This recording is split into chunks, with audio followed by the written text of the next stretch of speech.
Over the years, I've realized that a lot of financial stress that I've been carrying in my life has been tied to my romantic relationships. I've always had this provider mentality, giving my time, my energy, my money, because I thought that's how you showed someone that you care. If I had it, I felt like I needed to share it. And if I didn't share what I had, I would feel guilty if that grown man went without. I've been in relationships where I was the one covering the bills, the dinners, the trips, basically keeping all things afloat. And essentially, I was wearing the pants in that relationship.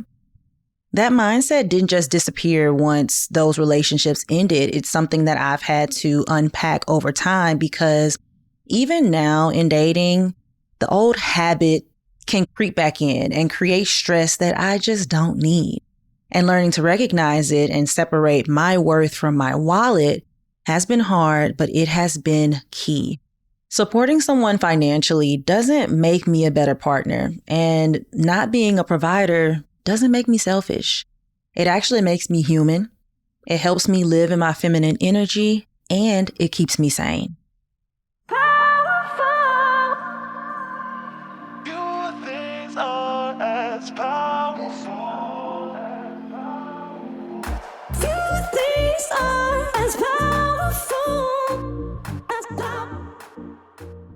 What is going on, beautiful people? You are listening to the Affirmations for Black Girls podcast, where we focus on personal growth and cultivating a healthy relationship with ourselves. I am your host, Tyra, the creative actress, content creator, and mental health enthusiast. And you guys, this is a video episode. If you are not watching on a YouTube channel, if you're watching on your favorite listening platform, hello, hey, how you doing? You can go watch us on YouTube if that's something that you think you would like. But anyways, let's go ahead and jump in. I really think it's funny how moments like this remind you that money isn't just numbers and is actually tied to how we live, how we love, and how we show up for the people that we care about. Now, I have been there, pouring love and time and dollars into situations that didn't serve me, and it took a toll, a huge toll, honestly. But one thing's for sure, it won't hold me hostage anymore. Now, before we go ahead and jump into all of the things that I want to discuss with you guys today, we're going to jump into our affirmation of the week. This week's affirmation is, I make financial choices that support my goals and well-being. Let's go ahead and drop in, y'all. I make financial choices that support my goals and well-being.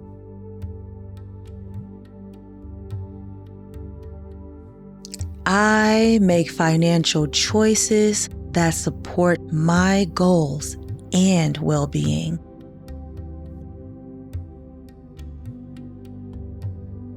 I make financial choices that support my goals and well-being.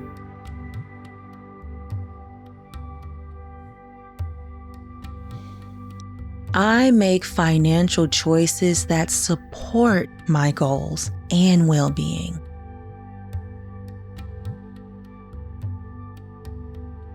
I make financial choices that support my goals and well-being. What does it look like to support your own well-being financially? Are there some things that you should give up? Are there some things that you should start doing? I make financial choices that support my goals and well-being. What financial choices have you been trying to make for a long time? As we think about this, let's say it one more time together. I make financial choices that support my goals and well-being. This one is a doozy, y'all. It is truly a doozy. So This affirmation is the epitome of what it's really about, making choices that serve you and your future and not just reacting to old habits or pressures from the past. The choices that you make can work for you, not against you. But before we can start making those empowered financial moves, we have to take a look at the stress and patterns that we've been carrying all this time. Sometimes we've been carrying stuff without even realizing it. So let's unpack that and get clear on what's been weighing us down so we can finally let it go.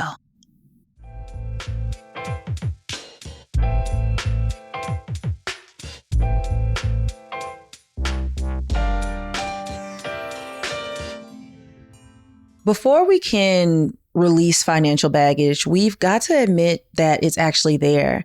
Money stress is emotional, y'all. It's sleepless nights over past due notices, the lump in your throat over the overdraft fees, and the shame of spending money that you will never get back. Over the years, I've realized that money stress isn't always about what's in your bank account. It's emotional. So think about all the times that you have paid for things, lent money, or felt guilt around money. All of that stuff adds up and it can attribute to the financial stress that you have been feeling. I think the biggest reason why I have felt a lot of financial stress is because early on growing up, I've always been good at making money. And I've always been in a position where I have felt very secure around having money. And I think that security is something that in romantic relationship, I used as a tool to show that I loved someone. And I think a lot of times in my past relationships, it became more of a weakness in a sense of I felt like I was taken advantage of sometimes. And I felt like no matter how I showed up in those relationships, I still wasn't treated the way that I thought I should be treated because I was taking care of things that traditionally that a man should take care of. And I think the biggest lesson out of all of that I learned is just because I got it don't mean I need to give it to that man. And now I'm not going to make any like blanket generalizations or anything. This is just based on my personal experience, but it gets stressful. I am currently 31 years old, and I touched on this in a previous episode, but I've been in relationships where I have been the breadwinner and I have worn the pants. And out of the kindness of my heart, I would take care of things because I had it. I had it to give. I had it to help both of us out. And I never really felt appreciated after I gave X, Y, and Z in those relationships. And after years of not feeling appreciated, resentment started to set in. And I could see that in a lot of the incidences that happened in one particular relationship that I'm talking about.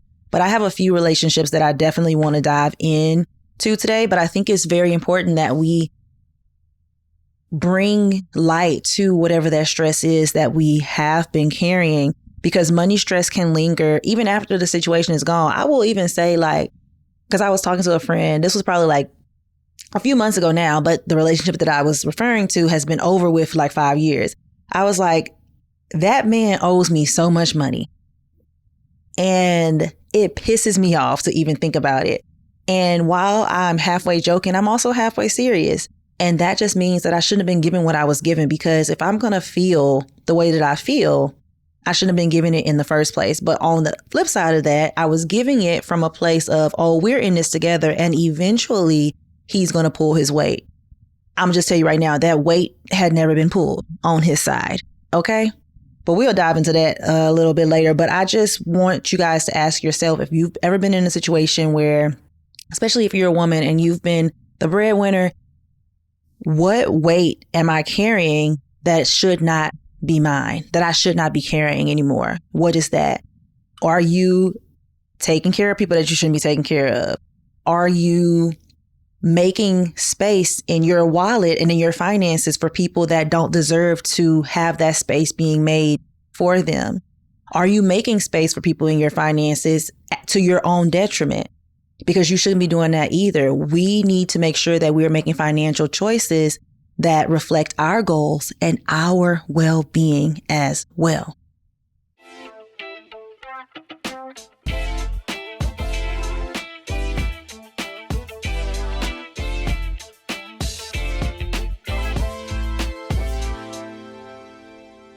As a woman, I have poured so much time, money, and love into people who, quite frankly, didn't deserve it or didn't know what to do with that love.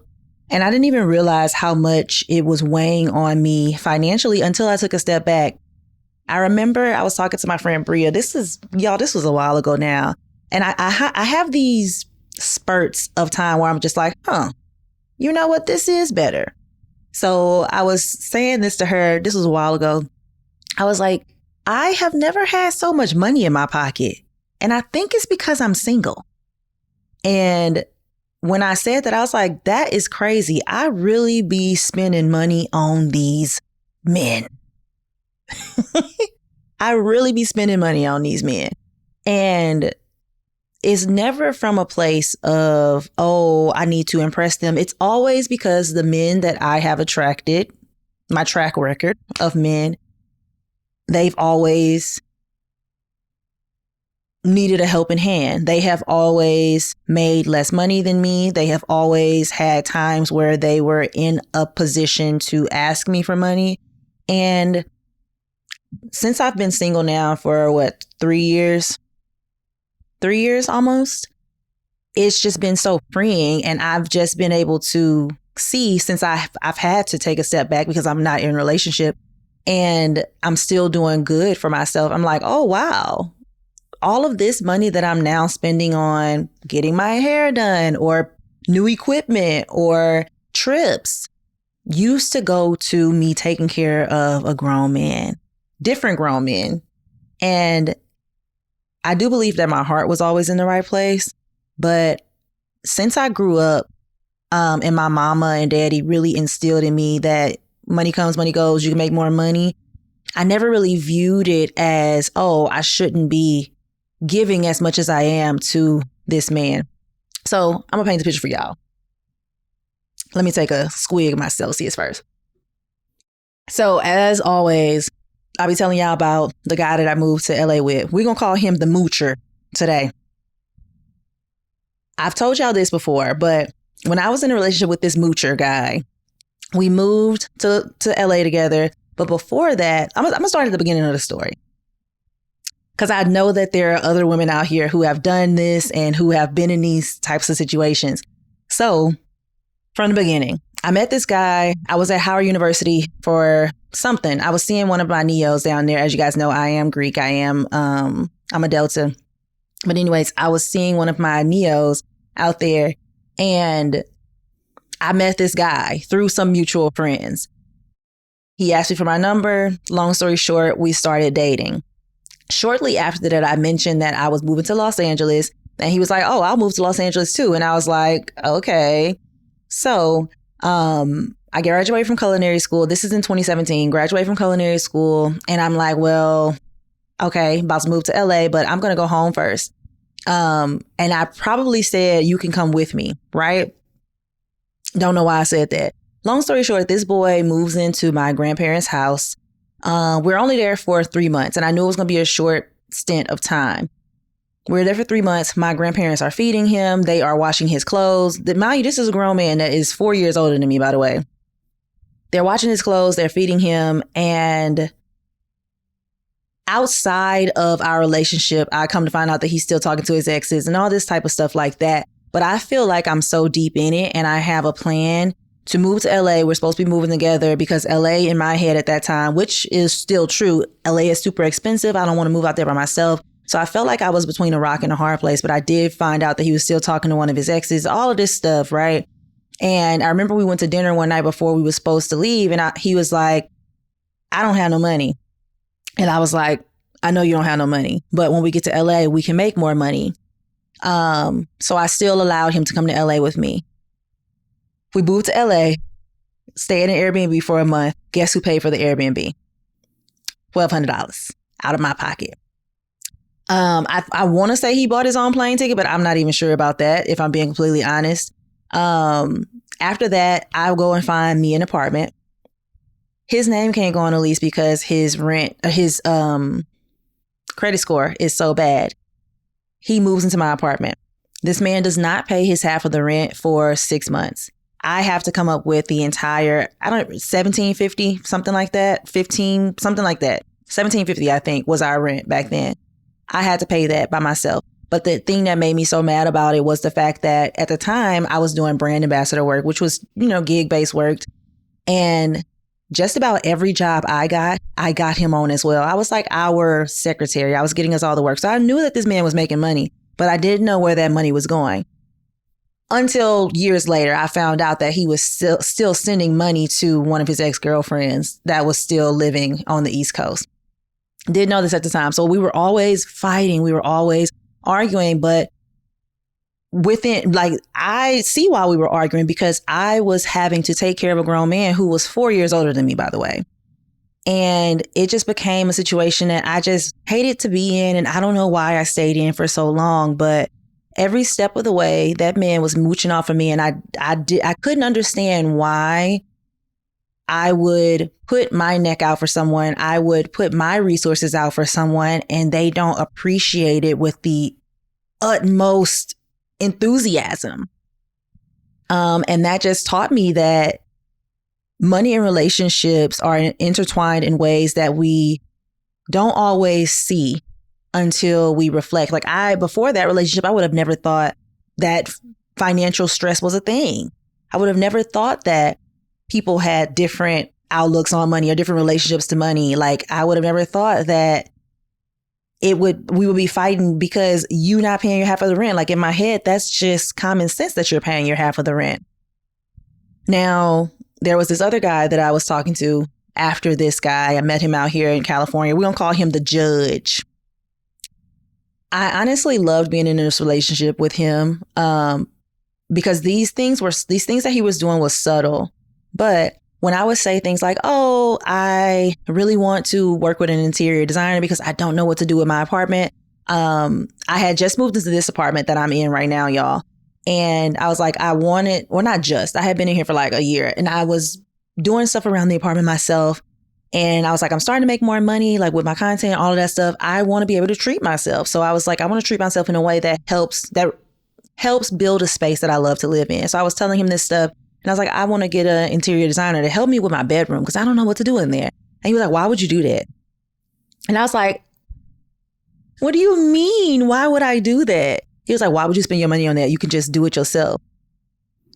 And I was like, okay, I can, but I can also pay for it because it's my money. And there was another situation where I was like, a lot of you guys know that I also post a lot of food content on my personal social media page. And I was like, I really need to get a housekeeper because cooking all of this stuff, editing it, and then turning around and clean my whole house, sometimes I just get super tired. It's just me. And he was like, I would never hire anybody to clean my house. That doesn't make any sense. Y'all. And it made me feel like, dang, Tyra, maybe you're not good with money. Maybe you do spend your money on just frivolous things. But now looking back at it, it was just his insecurities that were being projected onto me.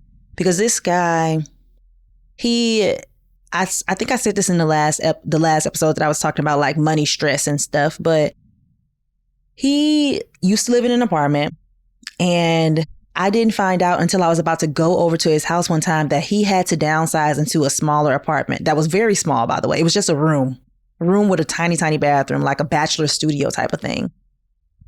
And not even a bachelor studio because he didn't have a kitchen. Yeah, he didn't have a kitchen. So it was just a room and a bathroom.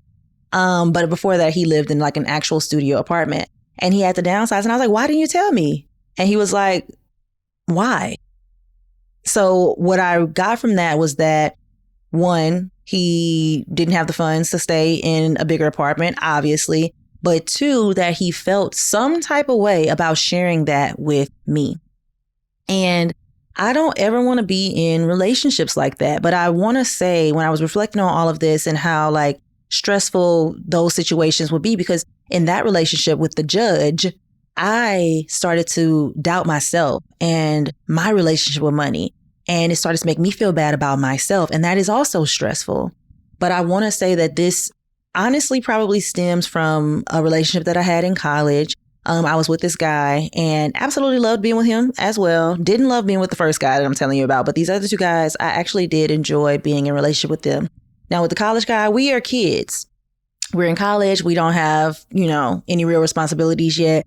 And at the time, I had like $10,000 saved up because I was on a full ride to Northwestern State. So I got a refund check every semester and I didn't spend it all because I know a little bit about financial literacy. I know how to save money a little bit.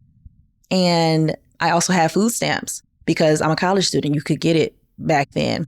And he wasn't on a full ride or anything like that and didn't have a job because he also played football, all of these things. So I would spend my food stamps on him. I blew that whole $10,000 that semester.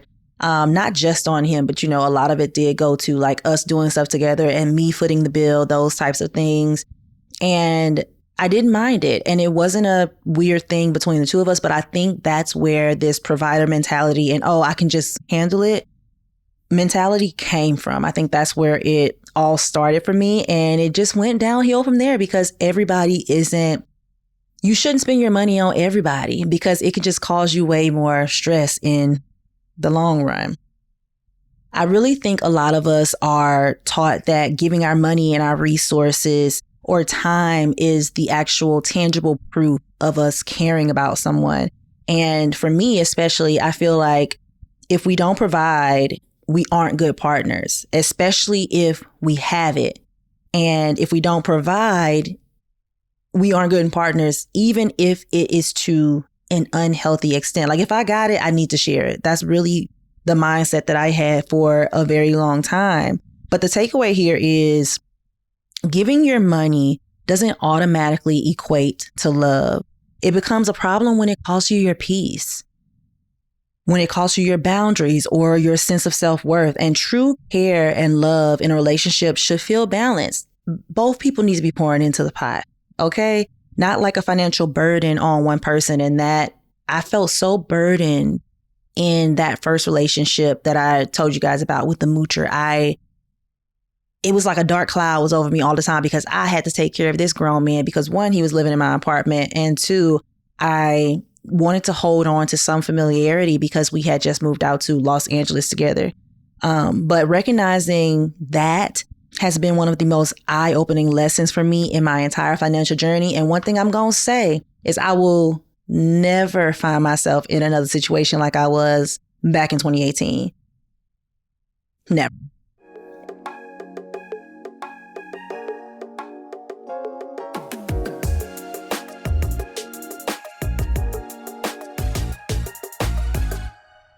Letting go of past financial stress isn't just about money. It's also about reclaiming your energy and your confidence and your peace of mind. Every dollar that you once gave away, every financial compromise you made in relationship taught you lessons, but now the ones that didn't serve you, throw it out the window. I have been working so hard over the last few years in dating, because I don't date often, but I've been working so hard to make sure that I am not repeating those old habits. So I'm kind of talking to this guy right now, and there's parts of me, like whenever we're talking, I just want to do something, do a little something cute for him, for this man. And I have to stop myself and say, Tyra, what has this man done for you? What has this man done for you? And granted, y'all, it's not one size fits all. And I'm not saying that it is inherently bad to do something cute for a guy, because I do stuff that's cute for the guys, but I am a certified overgiver. So I need to make sure that I am not embodying those same traits that once gave me terrible financial stress, right? So, for example, I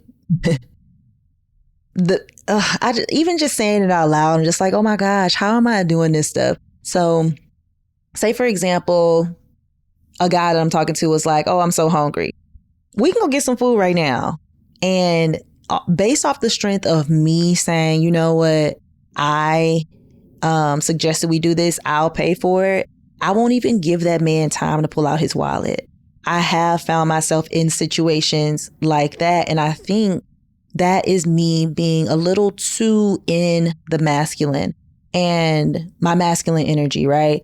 I really want to live a softer life. I want to be a soft girl. I want to embrace that softer feminine energy. And it's a little uncomfortable for me because I've never been in a situation with a guy that has allowed me to live in that energy because I got it. Like, thank you, God. Like, I'm blessed. I got it. I can help out. I can give. I can just say, oh, this trip is on me. I can. But that doesn't mean that I always should. I think me doing that has really stopped a lot of the typical process of getting closer to a guy. I feel like I have just like thrown it all away. Like, I don't need all of that stuff. I'm just going to put my money where my mouth is, throw some racks out there and do some things with you. And it's just been a huge learning curve. Like, I know I have identified the problem, but I'm still in a place where I am trying to physically live in a space where I am allowing a man to be a man, for one, a man to do nice things for me, because I'll just do like 10 things back to back for a guy. And I won't even think about what that guy has done for me because, one, I do things because I like to do them. I really show my love language is acts of service. I've learned that. But I also have to make sure that I am not overcompensating for what I want from the person. Because if I'm like, oh, you know what? I want some flowers. Well, maybe he wants some flowers. Let me send him some flowers. And that's just an example. That's really my mindset when it comes to dating. And I have been actively saying whenever I feel like that, or whenever I feel an impulse to do something like that for a guy, especially when it comes with a price tag, I take a beat and say, wait, Tyra, should I really do this? Because one thing about it, there should not be a power imbalance. There should not be an imbalance of energy being put into the relationship. And a lot of times I think just because I like to do things for people, it does create that imbalance, but it could be because I'm doing too much too soon or too much at the same time. The guy may feel like, whoa, I don't know, she's trying too hard. She's doing this, that, and the third. I don't know what they think, but I want to make sure that I'm taking the time to slow down because I am a lover girl. I'm a lover girl. And I'm trying to learn how to let these men love on me a little bit more. So I think best practices is definitely figuring out what has caused you this stress in the past. And I know we've talked a lot about like relationships in this way because that's where 99% of my financial stress has come from, being in relationships with men where we are not equally yoked financially. So identifying where that stress has come from, what has led you to being stressed out in those areas and working from there. I know when I was living with the only guy that I've lived with out here and I was paying all the rent, that stressed me out. So a boundary for me now, if I were to ever move in with another guy, one, both of our names need to be on the lease because his name was not on the lease last time. And two, you have to pay at least half of the rent.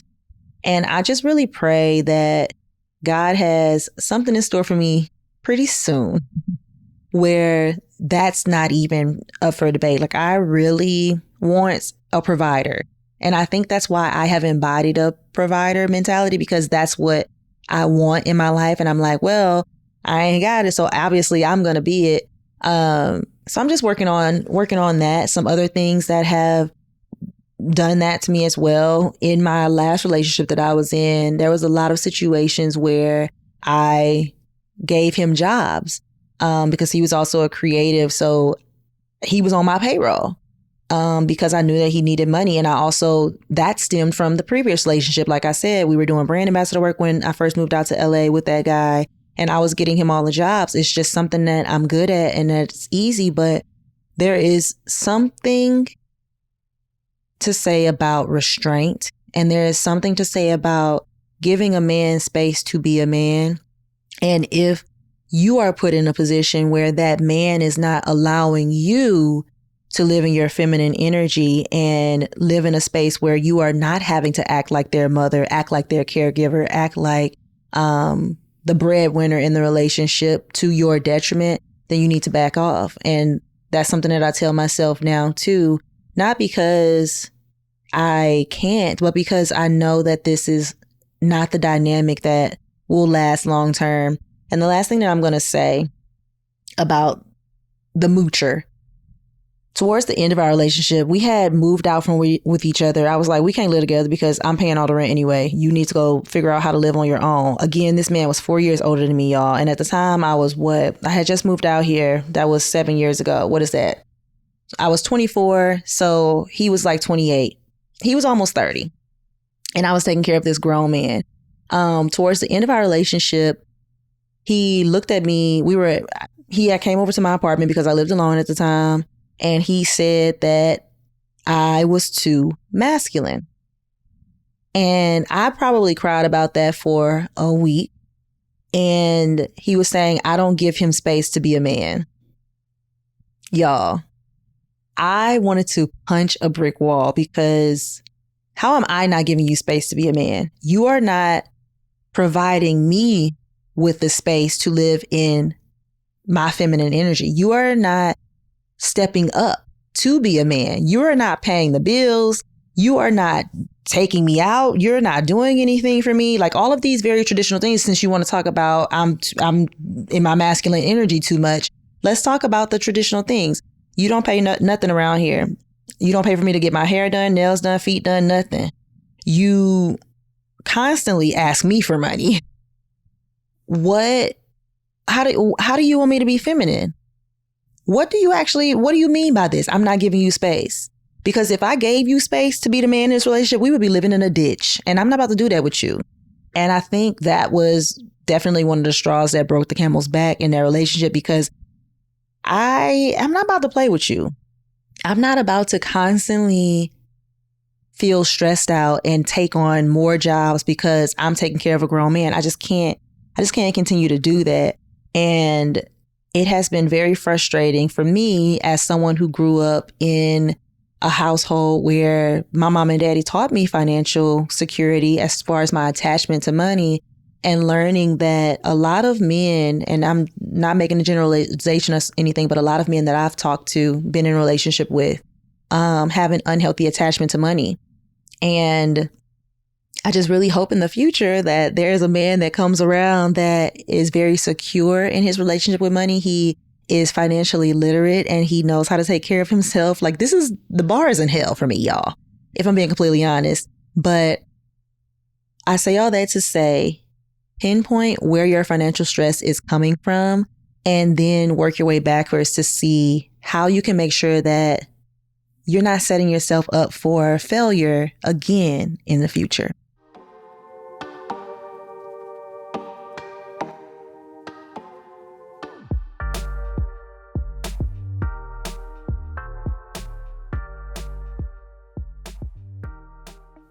Over the years, I've realized just how much financial stress I've carried from my past relationships.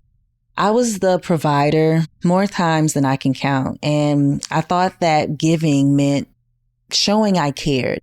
And if I didn't give, I would feel guilty, like somehow I was failing the person that I thought loved me. And for a long time, that mindset followed me, shaping habits I didn't even fully recognize, always covering, always giving, always trying to prove my worth with my money. But here's the thing. Money mistakes don't have to define you, and financial stress doesn't have to hold you hostage. It is time to stop letting money stress you out.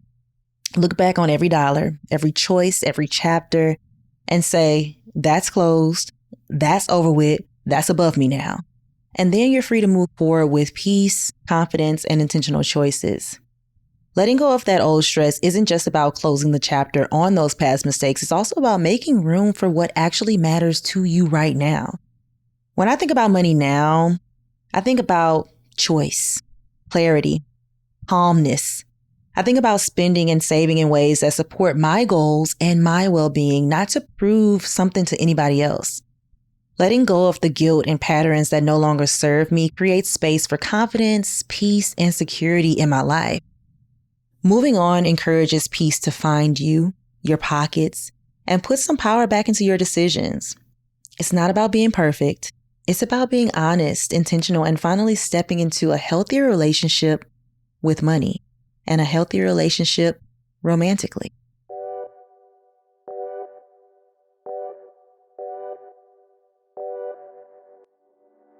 Uh-oh, y'all. You know what time it is. It is time for our fun closing segment. And today's closing segment is This or That.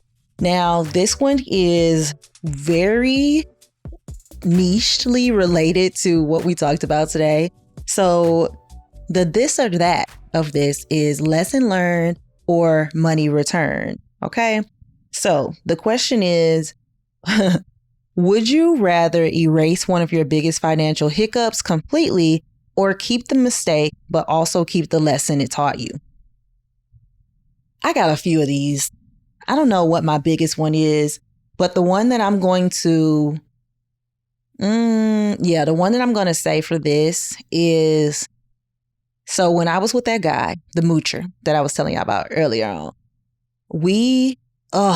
just talking about this right now just pisses me off. So we ended up going to this timeshare thing. He was like, we should go. It's going to be great, blah, blah, blah, blah, blah. Long story short, we go to, you know how timeshares work. So we go in, we listen to the presentation, then they come around and they hound you about getting these vacation rentals. Long story short, he convinced me to do it because we had, I don't know, like 2 or 3 years to use a certain amount of credits or something like that. As we know, that man didn't have no money. So all of that went on my credit card. And it was a couple $1,000s that went on my credit card. And the idea was he was supposed to help pay it back because he didn't have no credit. Well, he had horrible credit. It was like in the 400s, his credit score. And I was like, okay, well, this was kind of like close to when we first moved out to LA. So I hadn't gotten sick and tired of him yet. But anyways, I would want my money back because we never used the timeshare at all. And he never paid towards it at all. I have stories for days about this guy. Like, there was also another time where, Lord, y'all, this has pissed me off. All of these lessons learned versus money return, anything dealing with that guy, I will want my money back. Point blank period at the end. I would want my money back because it was not worth it. I was really in a space where I was being taken advantage of a little bit, especially since he was so much older than me. And by so much, 4 years, I get it. It's not that much. But I was in my early 20s when I was dating this guy and he was in his late 20s, almost 30. So when my grandparents bought me a car, and I know this is, we didn't already talked about this, but I'm gonna tell y'all this one more story and then I'm gonna let it go.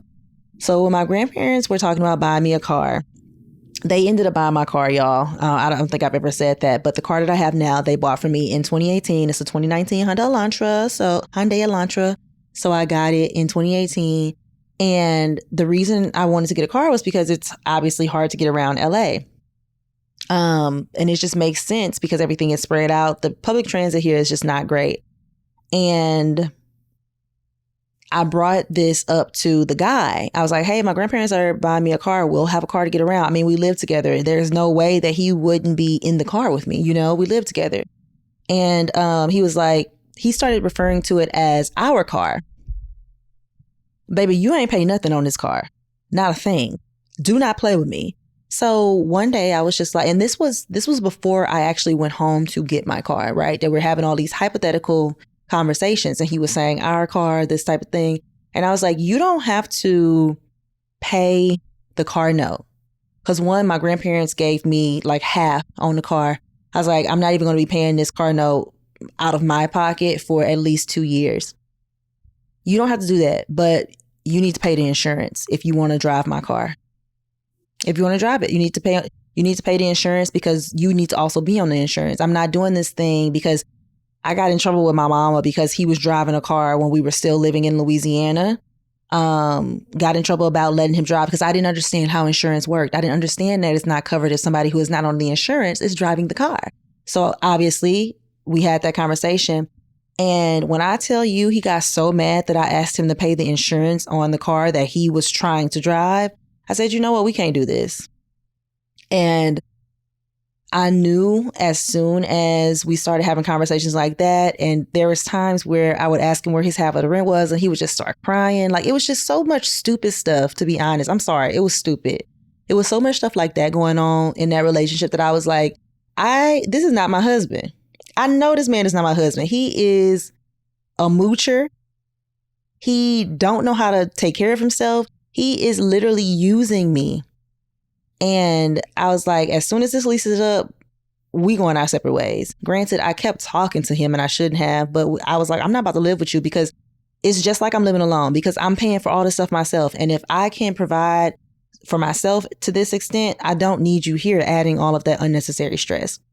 So again, to answer the question, money return, run me my change, give it here. I don't need the lesson. Or at least half of the lessons I'll take, but the ones with the big price tags, no, run me my change. I don't need that in my life.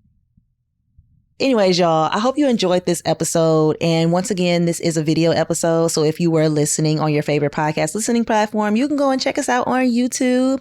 But with that being said, that is all that I have for you guys today. I really hope this episode planted a seed in you because I know, especially as Black women, we become the caregivers for these grown ass men way too often. And it's time for us to stop doing that.